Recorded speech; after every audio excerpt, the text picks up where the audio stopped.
The Eastern European country of Moldova, which borders Ukraine, held a presidential election and referendum on a constitutional amendment to join the European Union (EU) on Sunday. The final tally on October 22 showed that the constitutional amendment to join the EU was passed by a narrow margin of 50.46% in favor to 49.64% against, with only 13,596 more votes cast in favor. In the presidential election, with no candidate receiving a majority of the votes, pro-Western incumbent Sandu and Stoyanoglu, backed by the traditionally pro-Russian Socialist Party, will move on to the second round of the contest, which will be held on November 3. In terms of the presidential election, there is no doubt that Sandu will ultimately win, and it is the referendum on EU membership that has the whole of Europe on tenterhooks. The outcome of the vote is full of suspense as the Dertso region is controlled by pro-Russian separatist forces with Russian troops stationed there, and there are strong pro-Russian forces in other regions as well. Prior to the referendum, various opinion polls showed that about 60% of voters supported a pro-EU path. For such a small gap between the yes and no votes, Moldovan President Sandu blamed brutal interference by foreign powers. Earlier this month, Moldova's national police chief Viorel Cernatu accused Moscow of orchestrating a sophisticated, mafia-style vote-buying scheme that bribed 130,000 Moldovans, almost 10% of the normal turnout. In a statement issued after the polls closed on Sunday night, Sandu condemned the unprecedented attack on the democratic process by foreign forces. The statement said there was evidence that criminal groups attempted to buy 300,000 votes to influence the outcome. She added, "We will not give up our determination to defend democracy and freedom. We are waiting for the final results and we will respond with strong determination." The Moldovan referendum result came as a relief to the EU and Ukraine. It allows Moldova's accession talks, which began in June of this year, to move forward. Had the referendum failed, it would certainly have been a heavy blow to Moldova's EU accession process and would have even affected the morale of neighboring Ukraine. Ukraine was originally as strong as Moldova with pro-Russian forces, but after the bloody baptism of the Russian-Ukrainian War, Ukraine has been completely free of Russian influence. For neighboring Moldova, this referendum to join the European Union, the Ukrainian media is highly concerned. Moldova's current presidential election, including incumbent President Maya Sandu, a total of 11 candidates to run, no candidate received more than half of the votes. Sandu and the Socialist Party-backed Stoyanoglu will enter the runoff election held on November 3.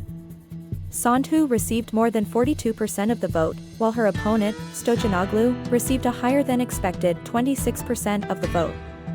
Sandu should easily defeat her opponent in the runoff. Sandu was elected in 2020, defeating then-President Dodon, who was backed by Moscow, and the country of 2.6 million people broke diplomatic relations with Moscow and applied for European Union membership under Sandu in 2022 after Russia sent troops to Ukraine. Kremlin spokesman Peskov said Monday that Moldova's election was not free and that the results showed an unexplainable increase in votes in favor of Sandu and EU membership. Regardless of Russia's exasperation, the Moldovan referendum has finally come through. Good luck to the Moldovan people and to Moldova's beautiful and courageous President Sandu.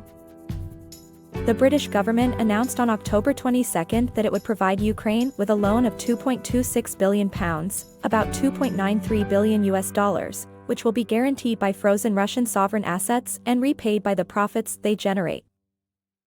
In a statement, the British government said, the Chancellor of the Exchequer has today announced that the government will provide a further £2.26 billion in new loans to Ukraine, which will receive further funds to buy the military equipment necessary to defend itself against illegal Russian aggression. The statement continued, this £2.26 billion UK loan is earmarked as budgetary support for Ukraine's military spending, enabling the Ukrainians to invest in key equipment to support their efforts against Russia, such as air defenses, artillery, and a wider range of weapons and ammunition.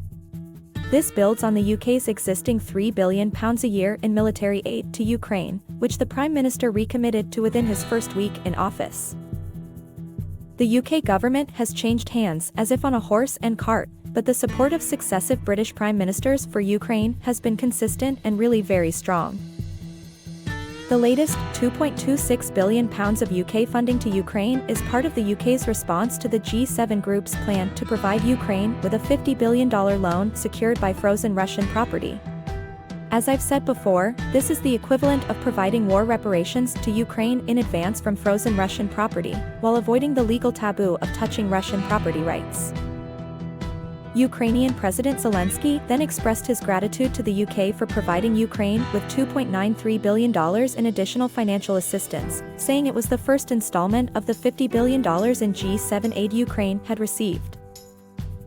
On October 22, the European Parliament approved a resolution to provide Ukraine with €35 billion in exceptional macro-financial assistance. This is part of the G7 group's financial support to Ukraine of up to $50 billion secured by frozen Russian property. On the same day, the European Parliament approved the decision in the first reading with 518 votes in favor, 56 against and 61 abstentions. After the vote, European Parliament President Roberta Metsola emphasized that the decision sends a very strong signal to Russia that as an aggressor country it will have to pay for all the damage. During his previous visit to Kyiv, EU President von der Leyen said that the EU would pay the funds by the end of the year and that Ukraine's use of the funds would be unrestricted.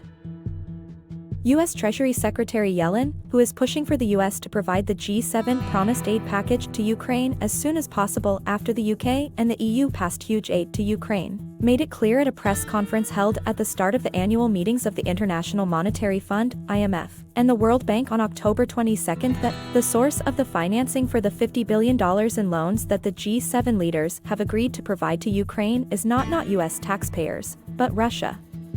We agreed with Ukraine that even if a settlement and ceasefire is eventually reached, Russian funds will be used to repay these loans.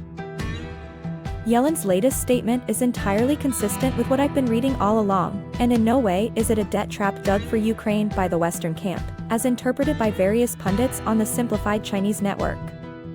Yellen also said that the U.S. share of $20 billion of the $50 billion in funding promised by the G7 to Ukraine using Russian property as collateral has now been resolved on all major issues. That means the U.S. will soon provide $20 billion in funding. Together with the funds provided by the EU, UK and other G7 members, it is well over $50 billion.